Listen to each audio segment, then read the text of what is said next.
है। आज तुम्हारे लिए सब पाकीज़ा चीजें हलाल कर दी गई और अहले किताब का खाना भी तुमको हलाल है और तुम्हारा खाना उनको हलाल है। और पाक दामन मोमिन औरतें और पाक दामन अहले किताब औरतें भी हलाल हैं।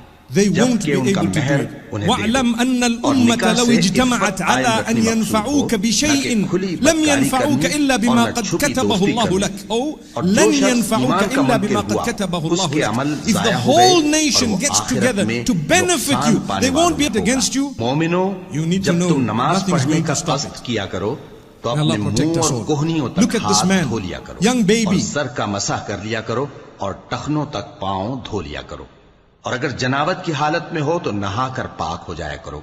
और अगर बीमार हो या सफर में हो या कोई तुम में से बैतुल खला से होकर आया हो या तुमने औरतों से मुकारबत की हो, फिर तुम्हें पानी न मिल सके तो पाक मिट्टी लो और उससे मुंह और हाथों का मसा